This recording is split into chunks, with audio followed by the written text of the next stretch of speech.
Capital Sonoro. Capital Político.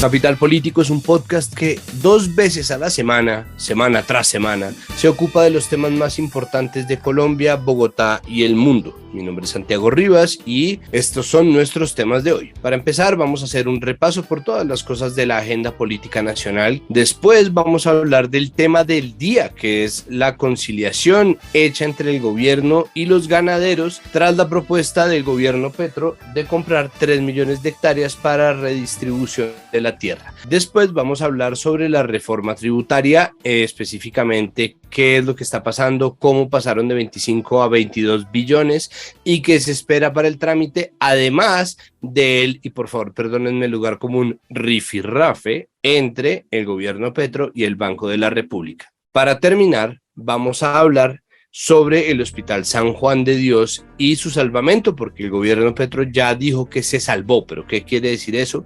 Vamos a averiguarlo más tarde. Empecemos.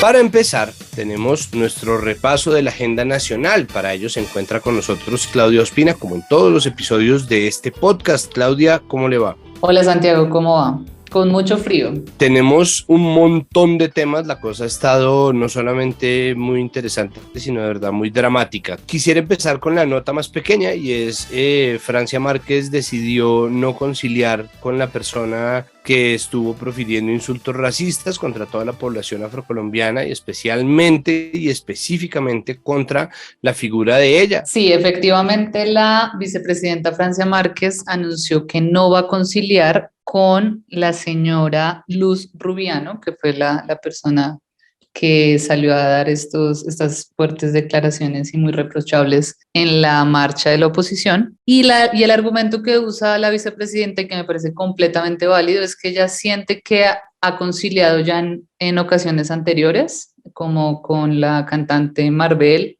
y el congresista Polo Polo, y que siente que esto no está teniendo ningún resultado, no ve un impacto real en una disminución sobre el racismo y sobre los ataques que ella ha recibido, así que le parece que esta vez ya llegó al límite y prefiere seguir en las instancias judiciales.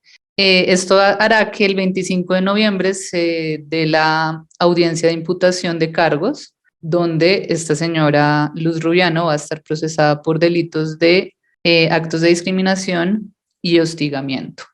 Esto ha generado que algunas personas digan que estamos en un momento donde el país debe estar unido y debería llegar a una conciliación y como que sea un acto de demostrar que podemos llegar a acuerdos, pero la verdad, pues creo que en este caso la vicepresidenta tiene toda la razón y porque además es muy fácil salir a decir que está bien o mal la posición de ella cuando no es uno el que está recibiendo los ataques. Pues ella, que es la víctima directa de estos ataques tan recurrentes desde hace meses, pues es la única que debe tener el derecho de decidir cómo lo va a tomar, así que esa fue su decisión. Decide ella en todo su derecho simplemente seguir con la imputación de cargos, lo cual pues es perfectamente válido. Lo digo simplemente porque este trino de Petro se vuelve una cosa muy problemática cuando uno es el presidente de un país. Estar señalando a un individuo hace que se vuelva desproporcionada la reacción y pues obviamente eso mueve a muchísima gente en el país. Por otro lado, acerca de cómo no perdonar a esta persona y en cambio sí perdonar al ELN y a las bandas criminales, pues es simplemente la comparación de peras, ni siquiera son peras con manzanas, sino son como peras con escritorios de madera. Simplemente lo que queda es la evidencia de que cuando no le toca a uno es fácil convertir el racismo en un problema menor, como, ay, pues es como un pecado de palabra, ¿no? Esto no pasa nada, ¿no? Nadie murió, aparentemente. Está bien que ya después de verdad de tantas cosas que ella ha tenido que vivir, pues mostrar que efectivamente esto tiene una consecuencia. Pasemos a lo que sí es verdaderamente una telenovela. Usted lo dijo desde el arranque, de esto que está pasando entre Rodolfo Hernández, su esquema piramidal Partido de Liga de Gobernantes Anticorrupción, y su ex candidata a la vicepresidencia, la ahora representante a la Cámara, Marelén Castillo. ¿Qué es lo que está pasando? ¿Qué es lo que se filtró? Bueno, primero, pues que acá seguimos esperando la renuncia, ¿no? Del congresista Rodolfo Hernández, que nos dijo que iba a renunciar y pues ya es 7 de octubre y no ha sucedido eso. Pero además se filtró un audio donde se escucha a Rodolfo Hernández cobrándole una plata a Marilyn Castillo, que dice él le pagó durante la campaña. Se entiende que entonces le pagó para hacer campaña con él como fórmula vicepresidencial. Y segundo, también le pelea por unos acuerdos que según él está teniendo ella con diferentes congresistas en la Cámara de Representantes de su partido y que no lo están teniendo en cuenta a él. Esta es una novela porque, pues bueno, primero obviamente ha suscitado un montón de memes donde, no sé si vio uno que es como dos personas viéndose que están debiendo plata, entonces uno ve a Marilyn y pues está uno ahí también viendo la imagen, porque pues se habla de 72 millones de pesos, que es la cifra que él está cobrando. En el audio ella se ve pues muy molesta, pero le dice que igual le va a pagar la plata, y tiene bastantes cosas que a mi juicio pues están muy mal. Una cosa particular y es, bueno, que le haya pagado durante la campaña, pues muestra la verdad cómo esta alianza que tuvieron ellos como fórmula presidencial no fue como normalmente uno entiende, que es más una voluntad política, dos personas que quieren o apuestan por un proyecto, sino que esto de verdad tras bambalinas era un negocio donde yo le pago a usted por venir y hacer campaña conmigo porque no tengo a nadie más. Pero Claudia, hay una pregunta, porque yo de verdad esto no lo sé. Uno normalmente de candidato no tiene un sueldo, no se paga un sueldo. ¿De qué vive una candidata a la vicepresidencia de un país? Normalmente yo bajo la experiencia que he tenido, son personas que tienen, puede que tengan su propio trabajo y paralelamente estén haciendo campaña, o personas que intentan durante ese periodo de campaña tener la menor cantidad de gastos posibles y sobrevivir con lo que, pues con lo que les dan o sea, con los recursos que tienen para la campaña o con sus recursos propios, tratando de tener los menores gastos en su cotidianidad, porque pues hacer campaña en este país es costoso. Entonces es muy extraño que a una persona le den un sueldo por ser candidato. Eso normalmente no pasa. Además, si las cifras son 72 millones, pues ¿cuánto le dieron entonces al mes? Mucha plata, porque fueron 3 meses de campaña. Entonces es como que es una práctica muy extraña, pero que viniendo de él, pues no, la verdad no me parece raro que suceda. A mí me parece que el derecho de las cosas sería recibir un sueldo por ser candidato, pero eso obviamente obliga a pensárselo mucho mejor a la hora de escoger a una persona. Por ejemplo, es muy raro que Rodolfo Hernández haya, pero primero sido candidato a cualquier cosa en este país, pero además escogido a Marelén Castillo, que no trae consigo, vamos a especular en términos de negocios, ningún activo propio, no es un activo como marca, no jala gente, nadie la conocía, trae cierta legitimidad, pero al mismo tiempo, ¿no? O sea, él estaba confiado en una serie de apuestas, pues a mí me parece simplemente, y no pensando ni siquiera en Rodolfo Hernández, que tiene plata, o en Marelén Castillo, que seguramente tenía algunos ahorros, sino en personas, por ejemplo, como Francia Márquez, o personas que se lanzan desde instancias absolutamente populares, porque entonces la política se vuelve un asunto de plata. El que tenga plata puede llevar una campaña, el que no tenga plata no. Entonces, si uno no tiene plata para sobrevivir, va a haber un punto en donde diga, bueno, no, me voy a conseguir un empleo real y no va a seguir bobeando acá, pero eso le quita oportunidades. O no, yo estoy absolutamente descocado, porque me parece que eso sería una buena forma de invertir platas que igual llegan a las campañas, pagarle una especie de sueldo, no sé si tan alto, ¿no? O sea, no sé si 24 millones de pesos, que es lo que da 72 dividido 3 gastos, viáticos, etcétera, incluidos, me imagino, pero sí, pucha, algún ingreso que le permita a uno decir, bueno, soy candidato, puede que esto se vaya al carajo, pero tengo la oportunidad de decidir si ahorro, pagar los servicios, pagar un arriendo, los colegios de la familia, o sea, todo, ¿no? Sí, podría ser una muy buena iniciativa, especialmente para que todas las personas, independientemente de sus ingresos o recursos, puedan participar, que haya un valor mensual que puedan recibir para por lo menos suplir las necesidades básicas que haya. El problema que yo veo ahí es que las necesidades básicas de todas las personas no son iguales, o pues uno normalmente gasta según lo que recibe y pues hay gente que está acostumbrada a recibir mucho y hay gente que está acostumbrada a recibir poco y seguramente eso va a hacer que la inequidad continúe. Se vuelve un problema donde las que quedan mal son las personas que pues piden estos préstamos para poder hacer política en el país. Sí, igual obviamente habría que definir un montón de cosas sobre quién contrata, cuánto se paga, si existe una tabla de estándares, pero bueno, me parece simplemente que es importante pensárselo y al mismo tiempo decir que pues esta cosa de Rodolfo Hernández de pensarse un partido como una pirámide pues es miserable, ¿no? Puede que haya un rasgo de algo que puede ser positivo o incluso más justo con una persona que abandonó su empleo como Marilén Castillo, pero al mismo tiempo ahí le está cobrando, ¿no? Porque es que Rodolfo Hernández piensa que un poco a Marilyn Castillo se le apareció la Virgen con él y pues Total. no, eso solamente redundaría en lo que le pasa a la gente en este país, pues que uno en este país lo contratan como haciéndole un favor, ¿no? Y eso pues no es así. Marilyn Castillo también trajo algo a la mesa y por algo le eligió Rodolfo Hernández. Si él le eligió y decidió pagarle plata, no entiendo qué hace cobrándole otra vez cuando el acuerdo era completamente distinto, no sé. Sí, y ahí hay dos puntos más que me gustaría resaltar y es uno, esto sí ya pues consejo para cualquier persona que haga negocios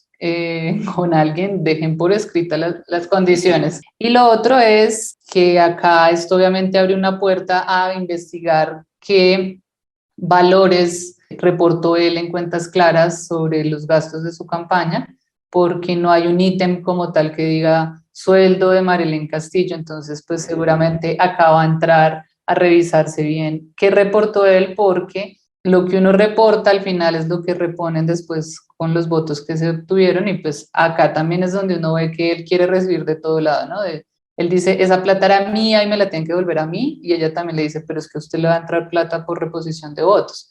Y pues acá también entra el tema político, ¿no? De muchos que apoyaron a este candidato en segunda vuelta, pues salen a decir como, me arrepiento de haberlo apoyado.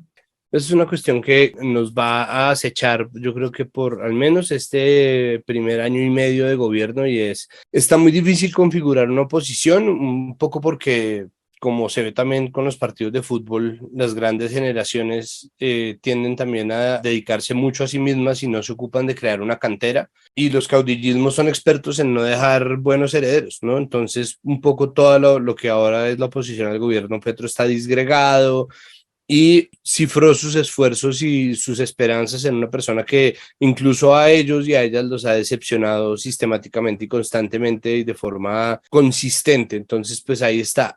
Pensando además, para pasar a nuestro siguiente tema, en lo que es el partido de Rodolfo Hernández, hablemos de la reforma política y la reforma al Consejo Nacional Electoral, porque estas son reformas que tienen que ver precisamente con cómo se portan los partidos y Cuestión Pública la semana pasada mostró cómo el partido Liga de Gobernantes Anticorrupción es en realidad una empresa en donde no hay reglas y se manejan las cosas arbitrariamente al decir de Rodolfo Hernández y de su esposa. Entonces, hábleme un poco sobre esto porque está directamente conectado. ¿Qué pasó con la reforma política? ¿Qué pasó con la reforma del Consejo Nacional Electoral?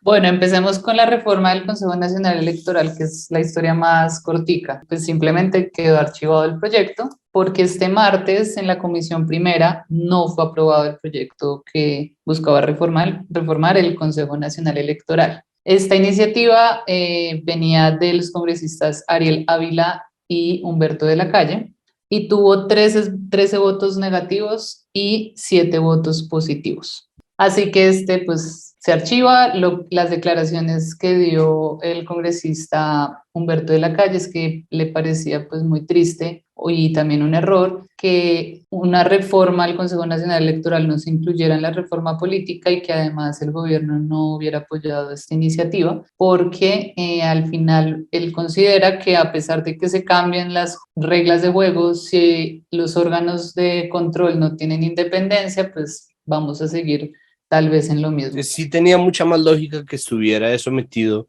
en la reforma política, pero obviamente un gobierno que percibe su coalición como una frágil, lo más seguro es que opte por quitar todo lo que pueda generar ruido con los distintos partidos, pero bueno, vamos a esperar. ¿Y qué pasó con la reforma política? ¿Eso sigue? Entonces, la reforma política, para tener claridad, esto como hace parte de reformar la Constitución, pues siendo un trámite muy largo, son 8 debates. La idea que tiene el gobierno nacional es que esta reforma, por lo menos los primeros 4 debates, los pase este año, o sea, antes de diciembre, tienen que correr mucho para lograrlo.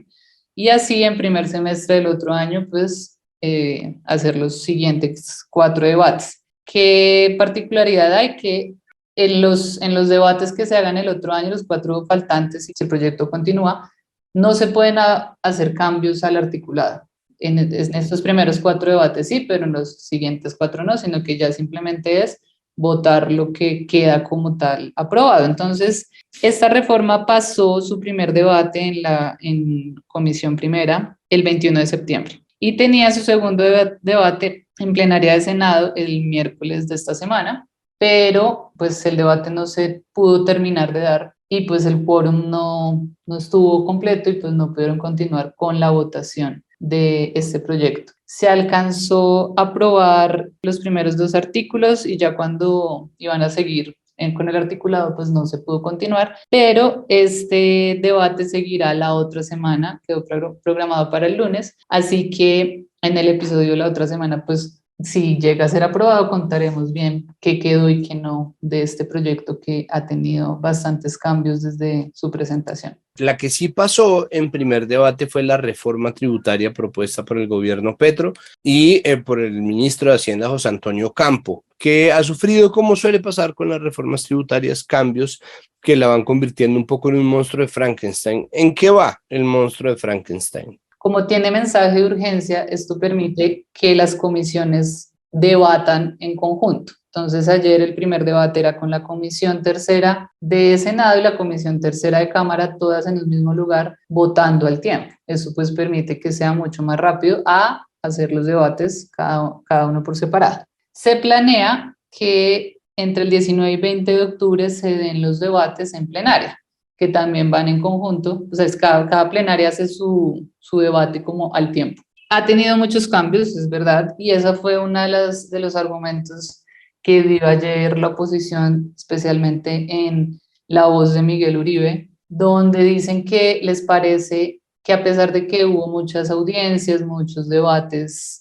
durante 2 meses de escuchar a muchos gremios, de escuchar a muchos congresistas, el proyecto que se presentó al principio no tiene nada parecido al que está ahora y les parece que debió hacerse más socialización de lo que es este proyecto. Pero al final, pues eso pues, no tuvo más repercusión, sino solamente esos anuncios que él ha hecho y se aprobó el proyecto. La socialización siempre va a ser un argumento en contra de cualquier proyecto que hace un gobierno, pero además hay una cosa para decir ahí, es pues que lo que está señalando Miguel Uribe de que el proyecto que se está aprobando no es el original, pues es primero el curso natural de cualquier reforma tributaria y segundo, prueba de que el gobierno efectivamente estuvo dialogando con gente que tenía objeciones a la reforma tributaria. Simplemente es prueba de que la oposición no va a querer ningún proyecto de reforma tributaria, sea bueno, malo o peor, siempre y cuando lo esté pasando el gobierno. Un poco ese es el papel de la oposición, pero pues digo, medir las cosas también por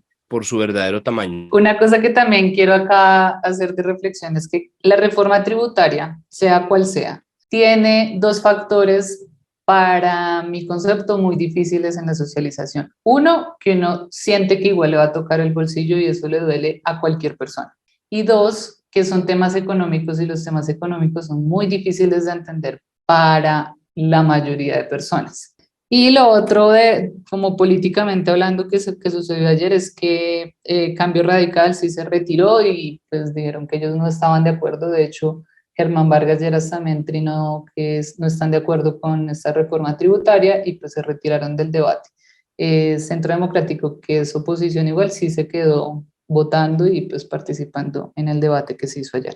Lo que quiere decir es que el Cambio Radical salva el voto, mientras que el Centro Democrático no puede conciliar de ninguna manera con el gobierno petrista, ¿no? No hay nada que pueda hacer el Centro Democrático que esté ligado o que se pueda ver como una cesión a las intenciones del pacto histórico. Sí, ¿no? Y además hay que tener en cuenta que el Centro Democrático fue muy escuchado para esta reforma, teniendo en cuenta que uno de los ponentes era Miguel Uribe, que seguramente hizo parte de muchas reuniones durante estos meses de trabajo, y además la reunión que tuvo el presidente Gustavo Petro con el expresidente Álvaro Uribe, donde también se tocó este tema de la reforma tributaria. Antes de pasar a asuntos de trámite de la reforma, simplemente quiero decir que las reformas tributarias son imposibles de vender punto a punto. Creo que en eso este gobierno empezó bien desde que estaban en campaña y creo que deberían seguir por ese lado, y es vender la reforma tributaria como quien dice en Twitter: voy a hacer una opinión impopular. Exactamente, así que pues sigue el camino, pero lo más seguro es que quede aprobada. La verdad, veo muy difícil que pase algo diferente.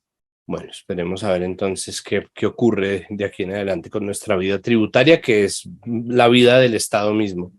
¿Qué pasó con Gustavo Bolívar? Ahora sí, que para cerrar el tema de la tributaria, ¿qué fue lo que pasó? Mientras estaban en el debate, se filtró ayer un audio en la revista Semana, donde Gustavo Bolívar dice que le parece muy importante que la reforma quede aprobada antes del 29 de octubre. ¿Y por qué el 29 de octubre? Porque ese día, si lo recuerdan bien, quedó programada la segunda marcha quiere hacer la oposición en contra de las reformas que está presentando este gobierno. Eso obviamente generó que el grupo que convoca estas marchas, que se llama Mesa Nacional por la Libertad, adelantara la fecha y quedó programada la segunda marcha contra las reformas de este actual gobierno para el 22 de octubre. Yo creo que es importante cuidar muy bien las comunicaciones, y esto es además a gran escala. Creo que Petro tuitea además constantemente. Pienso que es importante que exista una estrategia de comunicación clara a la hora de vender lo que se quiere hacer desde el gobierno, tratar de fomentar ese diálogo que sea exactamente la participación que tanto está pidiendo el senador Uribe Turbay, y que el senador Gustavo Bolívar, ya que no se le puede pedir que por favor sea prudente, pues al menos que aproveche que tiene un sueldo inmune a la inflación y se compre un nuevo celular y una SIM card que no le filtre audios a semana. Pues digo, porque es que cualquier cosa va a ser necesariamente malinterpretada. Y esto me lleva ya a nuestro último tema, Claudia, y es la reunión con los taxistas. ¿Qué se decidió? ¿En qué consistió? Me imagino que tiene que ver con plataformas y aplicaciones, pero ¿qué va a pasar entonces con los taxistas y por qué el gobierno Petro fue el encargado de reunirse con ellos? Y acá nuevamente estamos con un tema de buena comunicación que debe haber, ya comento por qué. El encuentro fue el 5 de octubre entre el presidente Gustavo Petro y algunos representantes del gremio de transportadores que en general tuvieron un balance positivo frente a muchos llamados que querían hacer, pero un punto, el más delicado, y que estos líderes del gremio de transportadores salieron a decir, es que hay una falta de voluntad política frente a la regulación de las plataformas digitales. A pesar de que ya uno en una plataforma digital puede pedir taxis, es decir, uno sobreentiende que están haciendo parte de las plataformas, pero pues volvemos al mismo tema que ha sido polémico por muchos años en este país, donde el gremio, que además tiene bastante poder, porque pues de verdad pueden paralizar al país, dicen que exigen que pase algo. Específicamente en el tema de las plataformas digitales, al siguiente día en Blue Radio, el ministro de Transporte tuvo una entrevista donde él dijo que las plataformas digitales eran ilegales. Y claro, eso empieza uno como así que son ilegales, y así, súper no, es que son ilegales y entonces esto se tiene que acabar y vamos a acabar con las plataformas digitales, porque eso lo dijo en la entrevista en la mañana. Ya en la tarde, seguramente después de que alguien del gobierno le dijo como, oiga, ¿qué le pasa? ¿Cómo va a salir a decir esto? Dijo que no, que la idea del gobierno es que o se compromete pues que a que muy pronto las plataformas de transporte se legalicen y ya puedan funcionar de manera correcta. Pero pues sí, es un tema que lleva mucho tiempo ahí esperando a regularse y creo que llegó el momento y pues a este gobierno le va a tocar y más teniendo en cuenta estas declaraciones. Obviamente existe cierta conveniencia en mantener al menos una porción del mango de la sartén agarrado, ¿no? Que es lo que le pasa a los taxistas que se dieron cuenta de que por la naturaleza de su oficio y por su posición frente a la gente, la naturaleza pues, del transporte en relación con lo que tiene que ver con las ciudades, que es finalmente la razón por la cual cuando la gente marcha se bloquea el tráfico, pues tienen de verdad un poder político y una posición política de cierto privilegio. Han logrado organizarse, sobre todo porque no son tantos, o sea, son más los taxistas que los dueños de los taxistas, entonces cuando los dueños se ponen de acuerdo, pues son más taxis los que paran, pero además de eso, que la ambigüedad precisamente le sirve al negocio de los taxistas tal como se encuentra en este momento, es decir, la obligación de establecer reglas claras que generen una competencia, pues obviamente pone en jaque a quienes le cobran a sus taxistas cupos millonarios para poder manejar un taxi y pone en jaque a un servicio que se nutre también de la desregulación y eso pues obviamente es lo que hace que quienes se sientan a dialogar con un gobierno por el otro lado estén dando en micrófonos declaraciones contrarias a los objetivos que se persiguen en las reuniones hasta que no consigan más de lo que consiguieron en un principio. Entonces hay que esperar, pero este sí es el momento de verdad de decir que las aplicaciones son legales. Se hizo una especie de bypass legal y el recurso consistió, y si ustedes tienen alguna aplicación de transporte, pueden ver que cuando uno pide un carro particular, uno accede a arrendar ese carro momentáneamente.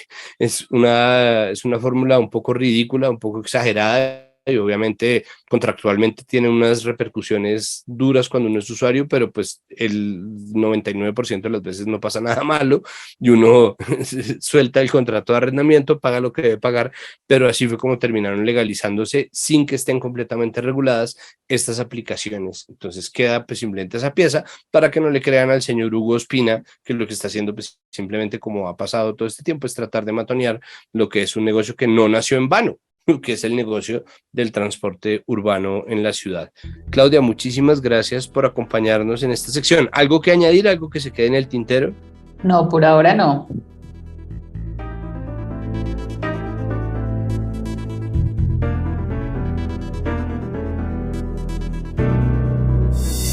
Seguimos este episodio de Capital Político con el tema del día de la semana, en una semana que ha traído, sigue trayendo a medida que vamos grabando nuevos anuncios y nuevos cambios de dirección. El caso es que el gobierno Petro, encabezada de la ministra de Agricultura Cecilia López, se reunió con los ganaderos. Nosotros ya hemos estado hablando sobre las ocupaciones de tierra en el norte del Cauca, los procesos de recuperación o de reclamación de la madre tierra por parte de las poblaciones indígenas y la respuesta muchas veces violenta, no solamente en lo verbal, de los ganaderos y del gremio ganadero que siempre ha tenido unas relaciones muy tensas con esa violencia que se convirtió durante décadas en la violencia política de la Colombia moderna. El caso es que el gobierno se reunió para ofrecerles que les compra 3 millones de hectáreas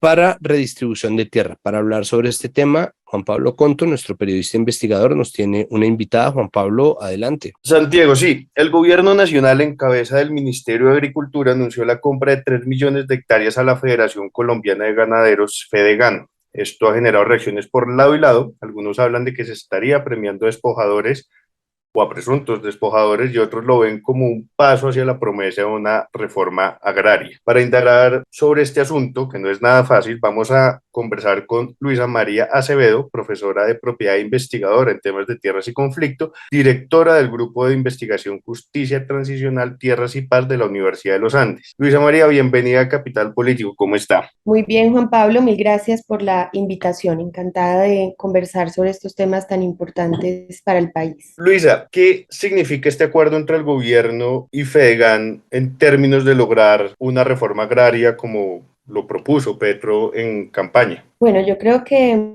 habría que empezar por plantear que definitivamente se deben generar estrategias para que la reforma rural integral salga avante y pueda implementarse. Y por supuesto de allí puedan derivarse acciones para comprar tierras y cumplir así con el objetivo de las 3 millones de hectáreas. Esta compra ya era posible y está regulada en la Ley 160 del 94 y también en el decreto 1071 de 2015. Ahora, yo creo que no se pueden esencializar las posturas y llegar, digamos, como a extremos. Frente a esto hay que analizar varios puntos. En primer lugar, como vimos en las semanas pasadas, hay un problema con estas invasiones que se están generando en el país y el sector ganadero pues ha reaccionado. Existen pues suficientes noticias al respecto. Y esto tiene que regularse, aunque el derecho y jurídicamente existen acciones policivas, civiles, como la acción reivindicatoria o la acción para recuperar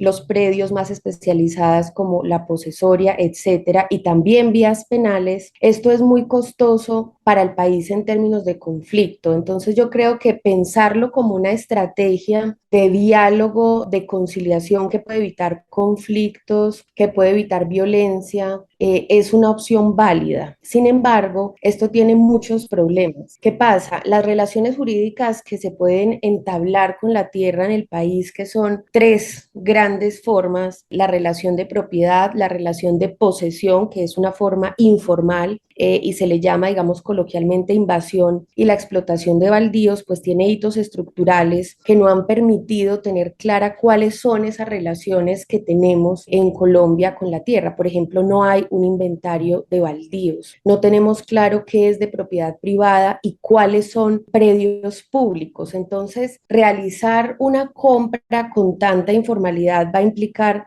muchos retos. Se debe hacer frente a este convenio, esta opción de compra, un estudio de títulos muy riguroso. Se tendrá que averiguar, investigar con suma diligencia de dónde vienen estos predios, cuál ha sido la hoja de vida de este inmueble, si tiene o no relación con el conflicto armado, si se han presentado abandonos forzados, despojos de tierras, si han generado desplazamiento. Y este estudio tiene que ser riguroso porque si no el Estado entraría en problemas muy serios. Por otro lado, hay que verificar el uso, cuál es el uso y la vocación de esa tierra que se pretende comprar, porque se supone que esta finalidad, la reforma agraria, la implementación del acuerdo de paz, entonces ese uso no sencillamente puede, esta compra no puede solo, digamos, pensarse en términos transaccionales, sino en términos interdisciplinarios. ¿Qué pasa con los conflictos sociales que pudieron existir en esa tierra? ¿Cuál es el uso? ¿Cuál es su vocación productiva? Hay que hacer cartografía del conflicto y ver que no estén inmersos en estos problemas.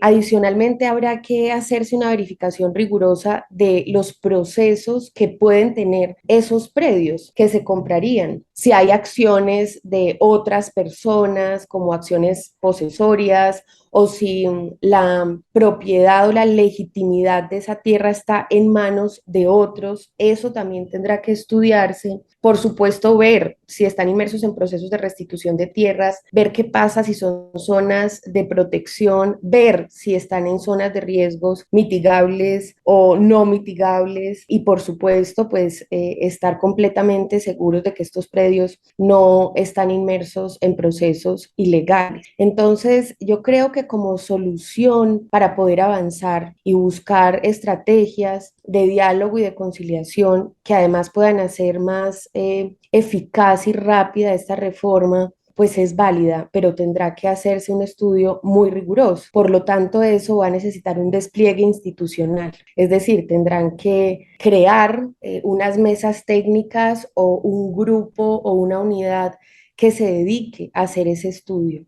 Luisa María, la consecución de esa información o de la configuración de esas mesas técnicas y todo esto, ¿recae únicamente en el Estado o podría también recaer en la persona que está vendiendo esa tierra? Yo creo que si es el Estado el que está proponiendo la compra, sin que las otras personas puedan hacer hacer su debida diligencia respecto de el origen de esta tierra y la situación actual de esta tierra, le corresponde sin duda al Estado hacer una investigación, un estudio de títulos a profundidad y con suma rigurosidad. Dentro de las voces que han dado cierta alerta frente a eso, puede suceder que mediante esta compra se abre un margen para personas que posiblemente estén vinculadas con despojos, no solo no asuman el caso, sino que además terminen ganando pues dinero a partir de dicha venta. Yo creo que el problema de las tierras en el país tiene tantas líneas delgadas y por supuesto es posible que dentro de estas tierras estén personas que puedan haber estado vinculadas con aprovechamiento de las tierras, aprovechamiento del conflicto armado. Eso solo lo podremos saber con certeza en la medida de la investigación, pero si nos vamos a los hitos estructurales de la historia de las tierras en Colombia, no sería imposible para nada encontrar este tipo de vínculos. Por eso, antes se debe hacer ese estudio para poder hacer la debida diligencia, porque aquí hay cosas tremendas. Por ejemplo, no se sabe con certeza cuál es la naturaleza jurídica de los predios. No tenemos un inventario de baldíos. Hay absoluta desactualización catastral y registral. Hay procesos en curso que se cruzan. Entonces está el plan de ordenamiento social de la propiedad rural que está haciendo identificación de baldíos. Está la ley de restitución de tierras. Está, digamos, la identificación general de la Agencia Nacional de Tierras. Y aquí se puede encontrar, por supuesto, con este tipo de conflictos, de predios que tengan que ver con despojos, con abandonos forzados, por supuesto que sí. ¿Qué sabemos sobre la metodología que va a tener este acuerdo? ¿Ha dicho algo el gobierno donde podamos conocer los mecanismos precisamente para que esto se pueda llevar a cabo de la mejor manera posible? Juan Pablo, no conozco esa metodología, no por lo menos por ahora, no sé si tienen una metodología prevista, esperemos que sí, porque tuvieron que hacer un análisis juicioso antes de generar esta propuesta. Sin duda alguna tendrán que especificar cuál va a ser esa metodología, aunque la metodología de compra de tierras, como te decía al principio, ya está regulada por la ley 160 y existe y es posible y es legal, definitivamente hacer un acuerdo con una asociación específica tendrá que tener, además de los mecanismos legales generales, ordinarios, especificaciones especiales que permitan dar tranquilidad sobre esas tierras. Y esa tiene que estar cruzada por un estudio de títulos. Tenemos actualmente, pues en los últimos años, problemas pues con la deforestación, con la ampliación de la frontera agrícola, uno de los puntos que igual estaban presentes en el acuerdo, pero que definitivamente pues no se han logrado cumplir hasta el momento, que amplían la frontera agrícola, eventualmente también termina llegando en varias ocasiones la ganadería extensiva, que en el futuro también podría significar nuevamente un problema de concentración. A lo que hoy es que otro tipo de políticas o de proyectos o de cosas tiene que tenerse en cuenta dentro del gobierno Petro para que esta compra y este mecanismo de salir bien salga bien y no se vea afectado igual en un futuro por otras dinámicas que igual rodean al problema de la tierra en Colombia. Bien, yo creo que controlar eso a partir de la compra es muy difícil. Sin embargo, tiene que hacerse porque el artículo 58 de la Constitución Política contempla que cualquier relación que se tenga con la tierra tiene función social de la propiedad, debe cumplir con la función social de la propiedad. Y la función social no es solo jurídica, sino ecológica. Entonces, todo lo que tenga que ver con la deforestación pues en estas zonas que fueron previamente controladas por las FARC, en la selva amazónica, y aunque se ha visto que este proceso se ha acelerado desde la firma del acuerdo de paz, tendrá que cumplir con los requisitos ambientales y cumplir la función ecológica que señala la Constitución Política.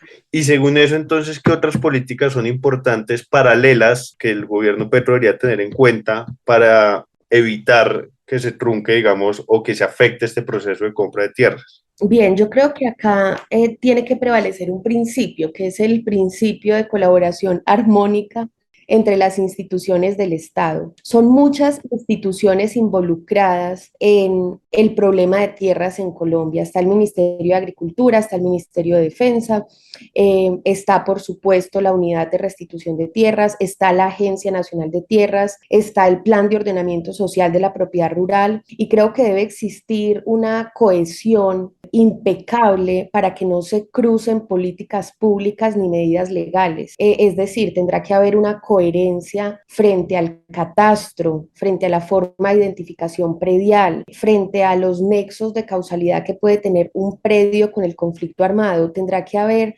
armonía entre lo que desarrollan cada una de esas instituciones para que la compra privada no genere otros conflictos, porque estas tierras pues tienen una historia, tienen una vida, tienen una hoja de vida que puede estar relacionada con todos estos procesos. Y si no hay esta cohesión, pues entonces se va a generar un problema aún más grande. El predio tiene vínculos con procesos de restitución, el predio tiene acciones, sobre ese predio hay acciones civiles como, no sé, acciones reivindicatorias, acciones posesorias de recuperación, hay acciones penales en curso, hay que estudiar muy bien cada predio que se compra y se tienen que articular todas las instituciones involucradas en esta identificación predial, catastral, registral y de conflicto para tener certeza sobre cuál es la naturaleza de ese predio y que no vaya a haber, digamos, una cantidad de elementos que pueden hacer fracasar el proceso o hacerlo muy costoso, que es otro de los puntos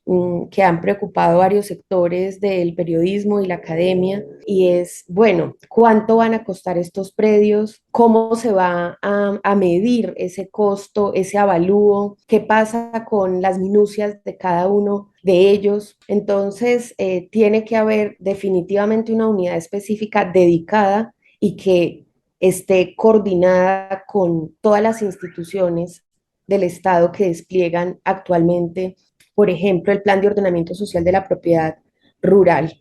Luisa María, muchísimas gracias por acompañarnos en Capital Político. Espero que volvamos a conversar. Claro que sí, encantada y mil gracias por el espacio. Muchísimas gracias, Juan Pablo. Vamos a hablar ahora sí del San Juan de Dios.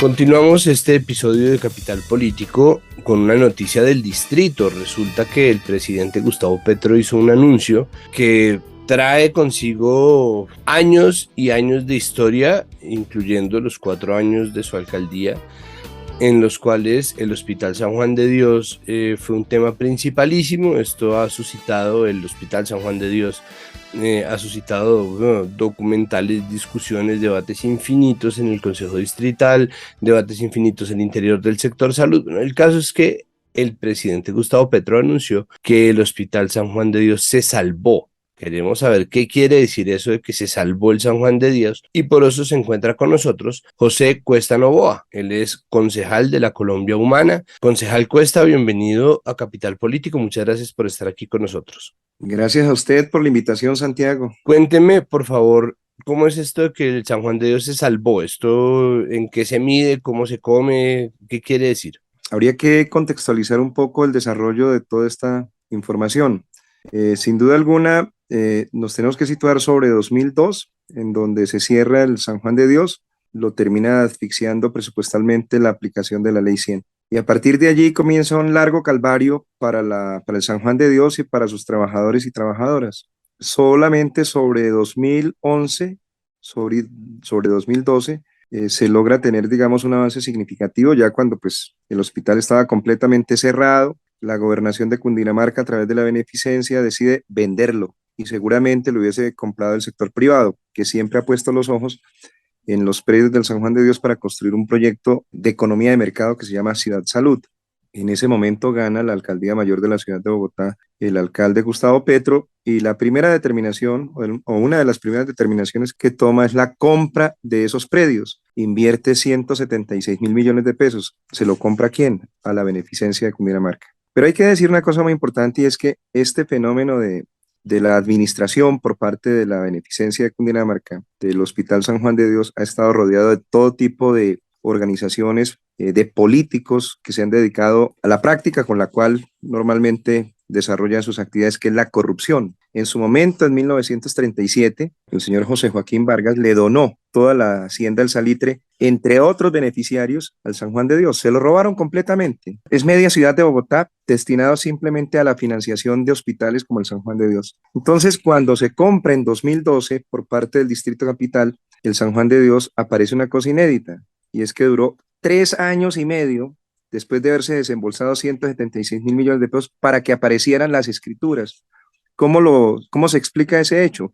Las maniobras de la corrupción que están siempre merodeando el fenómeno del San Juan de Dios. Finalmente aparecen en julio de 2015 las escrituras y eso permite que se inicien algunas pequeñas inversiones ya cuando el alcalde Petro iba saliendo. Digamos, ese fue el gran problema que generó la corrupción, porque ya no se podía invertir un solo peso en un solo ladrillo, por ejemplo, en San Juan de Dios sin tener las escrituras debidamente oficializadas. Cuando aparecen sobre julio, agosto, se hacen unas pequeñas inversiones y el alcalde Petro se va, llega Enrique Peñalosa y fija como política de gobierno la destrucción de San Juan de Dios. Finalmente, sobre 2019, desarrolla un proceso de licitación en donde deciden efectivamente que el objetivo es construir un nuevo hospital, destruyendo uno de los emblemáticos edificios que es la Torre Central.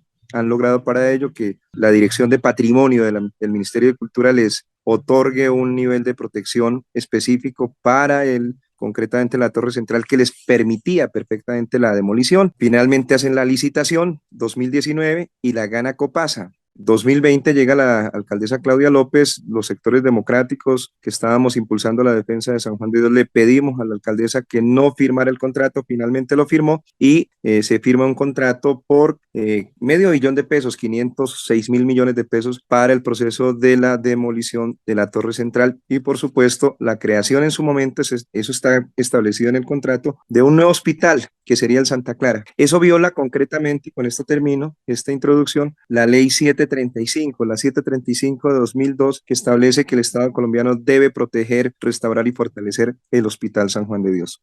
¿Y ahora entonces qué sigue? Yo creo que hay, para decirlo en forma muy concreta, dos voluntades políticas que tienen alguna diferencia en torno al San Juan de Dios. Por un lado está el presidente de la República, Gustavo Petro, que anunció de manera muy contundente hace una semana que se inicia el proceso de restauración del San Juan de Dios. Empiezan por hacer el proceso de restauración del Instituto Materno Infantil. Toda la historia del San Juan de Dios indica que materno infantil y San Juan de Dios son una y la misma cosa. Y adicionalmente se inicia el proceso de restauración del edificio Siberia, que es uno de los 24 edificios que tiene el complejo hospitalario San Juan de Dios. Queda pendiente el asunto de la demolición de la Torre Central. La alcaldesa Claudia López sigue insistiendo en que va a solicitar muy seguramente a finales del mes de octubre al Ministerio de Cultura la habilitación técnica, tradúzcase como un permiso para que Copasa desarrolle el proceso de demolición e implosión de la Torre Central del San Juan de Dios. Ahí hay una fuerte distancia en términos de lo que plantea el gobierno nacional. El gobierno nacional está defendiendo, tal como lo establece la ley 735, el conjunto integral del complejo hospitalario.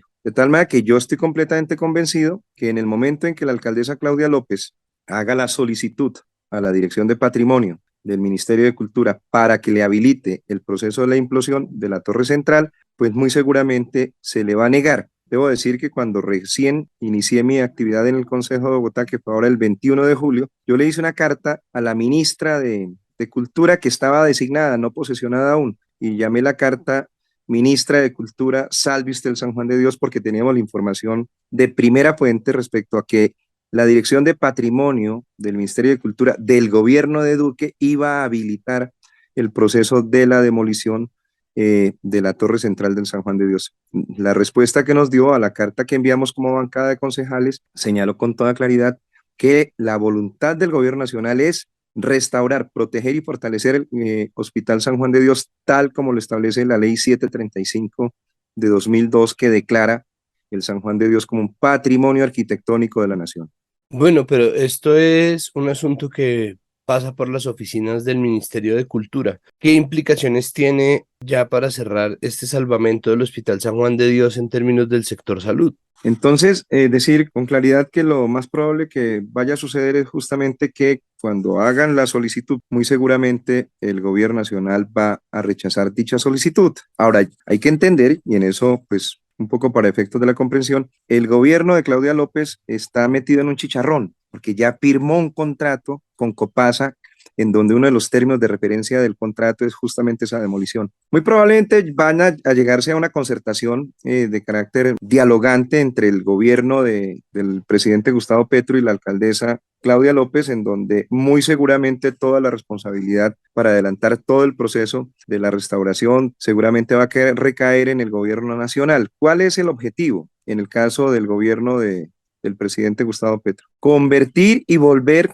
por los viejos fueros en torno al Hospital San Juan de Dios. Ahora mismo, el 21 de octubre, el San Juan de Dios va a cumplir 458 años. ¿Con esto qué es lo que quiero decir? La historia de la salud pública en Colombia comienza en el San Juan de Dios y esperamos que no termine en el San Juan de Dios. Hay una historia maravillosa de San Juan de Dios sobre el tema de la salud. Se ha convertido en una razón nacional porque en su momento el Hospital San Juan de Dios brindó la salud a todos los colombianos. Cuando Colombia estaba finalmente concentrada, digamos, en una visión muy centralizada y el resto eran territorios de misiones, luego se van a llamar territorios nacionales. Entonces usted encuentra, por ejemplo, un sentimiento de especial cariño en el Amazonas, o en el Putumayo, o en el Bichada en torno al San Juan de Dios, porque la posibilidad de sentirse acogido en materia de protección a nivel del derecho a la salud se lo brindó concretamente el San Juan de Dios. ¿Cuál es el propósito entonces de la restauración? Pues obviamente con vincularlo como uno de las piezas más importantes en el desarrollo de una política pública de salud, concebido no como una mercancía, sino como un derecho. En ese sentido, el Hospital San Juan de Dios, hay que decirlo, dentro de la misma ley 735, establece una curiosa claridad jurídica. Ese es un espacio vedado para la aplicación de la ley 100. Es decir, ¿qué significa eso? Que no es gobernado por la concepción del mercado, sino como una institución que está guiada por los principios de la APS, atención primaria en salud, salud preventiva. En ese orden de ideas, obviamente de lo que se trata es volver a reconstruir ese modelo de Hospital San Juan de Dios que esté ligado como a 4 grandes funciones. Primero, asistencia social en materia de salud pública para los más desfavorecidos, para los pobres de la sociedad colombiana y por supuesto de la ciudad de Bogotá. Segundo, un hospital universitario. Hemos estado conversando, por ejemplo, con la Facultad de Medicina de la Universidad Nacional. Queremos ver el retorno de la Facultad de Medicina de la Universidad Nacional a lo que siempre fue su casa natural, el Hospital San Juan de Dios, es decir, un hospital en donde se desarrollen procesos de docencia universitaria, de especialización universitaria, concretamente a través de la Facultad de Medicina, pero igualmente, en el caso de la ciudad de Bogotá, desde el Consejo de la Ciudad estamos trabajando por la creación de la Facultad de Medicina de la Universidad Distrital, de tal manera que esa también tiene que ser la casa natural de la Facultad de Medicina, si se demora 5 o 10 años, pero en el momento en que finalmente se pueda consolidar, ahí va a tener en el Hospital San Juan de Dios su espacio de desarrollo universitario a nivel de salud y de investigación y de prácticas universitarias. Del otro lado, ese hospital tiene que volverse un hospital de 4º nivel, es decir, desarrollo de procesos de investigación científica y tecnológica avanzada en relación con el tema de la salud pública. Ese es el propósito que realmente tiene el presidente Gustavo Petro en la lucha por rescatar y proteger el Hospital San Juan de Dios. Vamos a estar pendientes de cómo logra configurarse esto, la entrada de nuevo del Hospital San Juan de Dios, que ha sido materia de discordia durante tantos años, al sistema público hospitalario. El Hospital San Juan de Dios, en compañía obviamente de la Universidad Nacional y su Facultad de Medicina, crearon un programa que es criollito, nació allí, en San Juan de Dios y en el Instituto Materno Infantil, Mamá Canguro.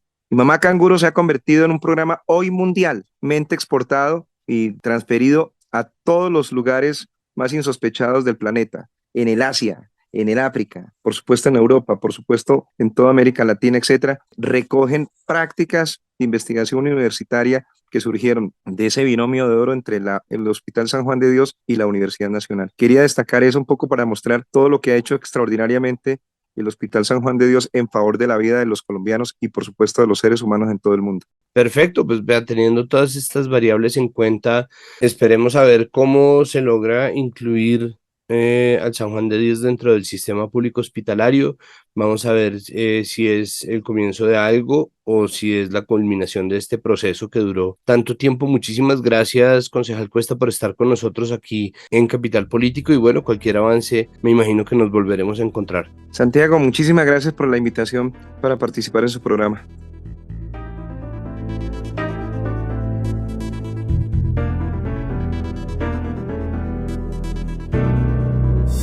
Bueno, hasta aquí este episodio de Capital Político. Recuerden que todos los contenidos de Capital Político llegan a ustedes gracias al trabajo arduo de nuestro editor Sean Bernardo González, nuestra productora María Alejandra Cuestas y nuestro periodista investigador Juan Pablo Conto. Recuerden también que somos comunicación pública.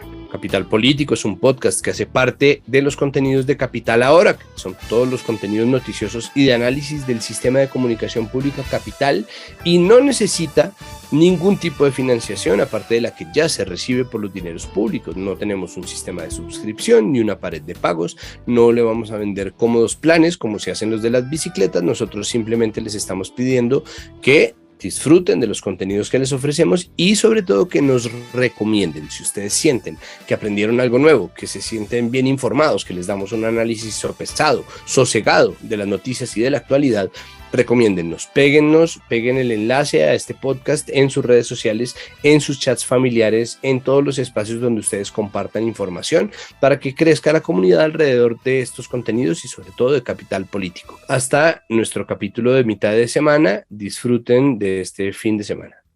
Capital Sonoro.